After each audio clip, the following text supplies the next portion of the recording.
Hello and welcome to another lecture. In this lecture, we will discuss about Symbol API for XML or SAX parser, XML parser. So we will go through many of the things in the last previous examples and all. So in this lecture, we will cover XML, how XML parsing will work. So XML means extended markup language, and it is used to store data, and it is a markup language. It consists of data and tags, and we will be parsing through each data using the XML parsers. So parsers are basically those tools which we use to process a file so that we will be able to retrieve the data from the file and complete our information of the about a particular event. So and that's it about parsing. And now let us see how the Sax XML parser will work. So it does not require any memory because it does not hold any structure of the particular XML file. It will not create a structure of the XML file or objects. It will not create. It will only trigger events, and certain events will be triggered when you reach the start of the tag, end of the tag, and characters found in the tag. So for all those things, there will be events triggered. Based on the events triggered, we have to write our handler functions. So the handler methods will be used to write the logic of how to create the object. So we will create our object based on the handler functions. So that is it about the common understanding things about the symbol API for XML or a SAX XML parser. So now let us go through some programs based on the SAX XML parser.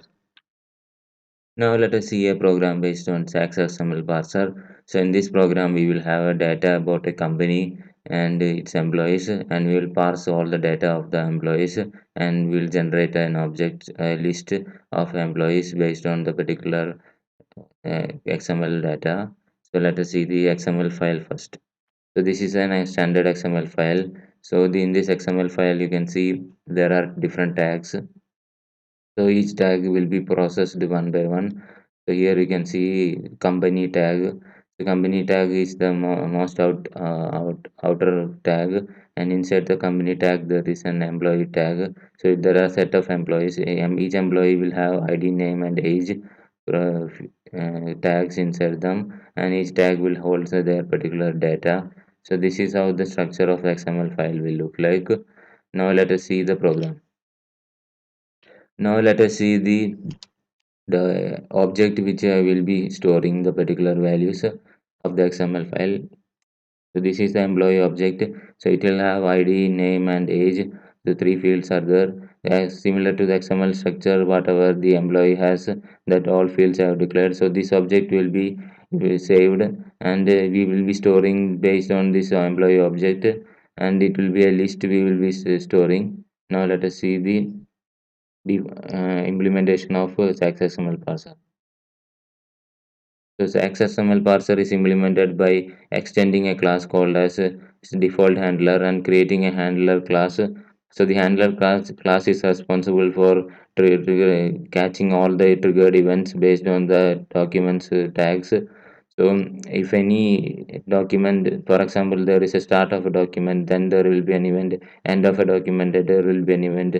Each characters will trigger the event, and each element will trigger events such as start element and end element.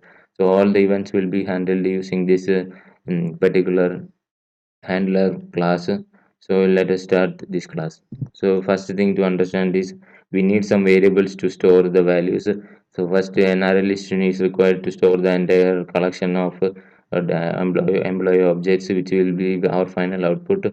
And after that there will be we need an employee object to hold each instance of a particular tag. So that is also required, and there are requires of flags. So multiple flags are required so that these characters event and these um, start element events, these events will not find out, we will not able to find out from the outside which tag it is going out. So we need flags to handle those conditions. So we are declaring some flags, which is globally we are declaring the flags. And you can see the first events. You can see first handler function, handler method, which is start element.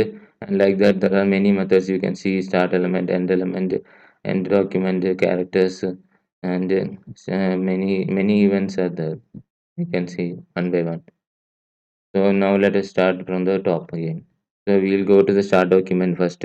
So here is the start document default handler function. So here we can see it will trigger the particular event when the document is started, and based on that we are creating the array list and initializing the array list. And after that, next is the end document. So end document part, we will be just printing the array list. So at that point the array list will be completely done. So we will be going to the next method. Next method is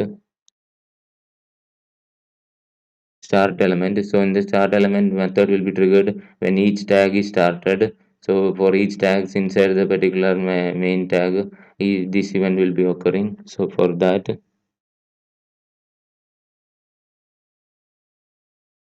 you can see the logic.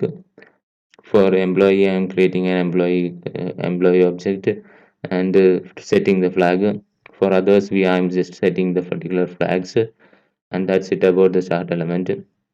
Now let us go to the characters event. So for after the start event, the characters event will be triggered, which will be outputting the particular characters present in the particular file. Here you see in the above example, you can see the queue name will hold the particular value, and we are switching to the particular value. So similar to that, here in this case, this is ch array will be holding the all the character values. So I'm using the string class or constructor to split the particular string and get the particular string representation of the character array, and we will get the string of the particular whatever the values present in the particular tag. We will get it, and based on the flags which we set in the start element, we will be parsing, or we will setting the values of the id, name and age. You can see id I am parsing using integer dot parseInt because it is a string value, so we need to parse it to an integer value. And similar to that, I am doing it for age also. And for name I don't need to do that because it's already a string. And after that, finally, we have the uh,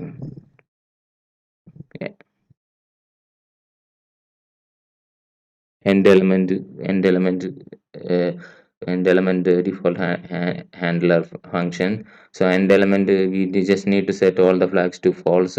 So that is only we will do in that particular part. That's it about this the handler function logic. You can see how I am handling the function. So I am put the console logs system.out.println in all the particular files, and so that we will be able to identify each events when it will be triggered. Now let us go through the main method.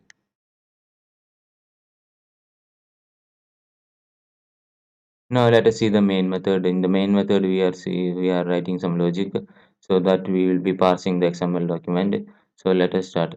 So here you can see in the main method, I have declared a handler object.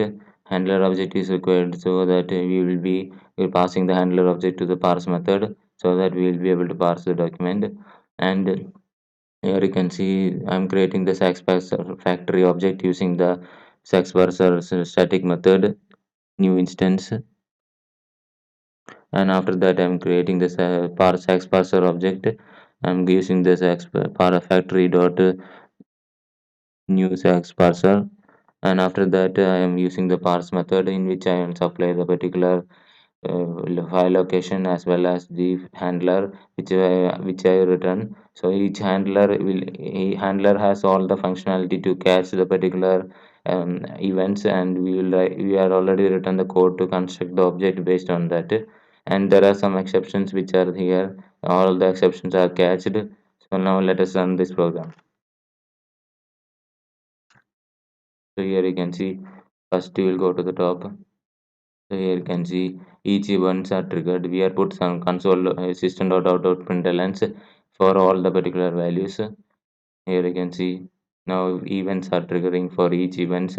It is printing the values one by one. You can check it out. It's a long list. And after that, finally, you can see before and event, I am printing out the list which we are constructed using the default handler. So here you can see all the values are coming inside the list. There, this is printing print of the list. All the values are coming in the list. In name, age, and ID, all the values are coming. So this is it for output of this program. So in this lecture, we have seen about SAX XML parser, which is used to parse XML documents. So we have learned about how to parse using XML parser. So now let us see in the next lecture, we will discuss about the next XML parser, which is DOM parser. Thank you for watching this lecture. I'll be back with the next lecture. Thank you.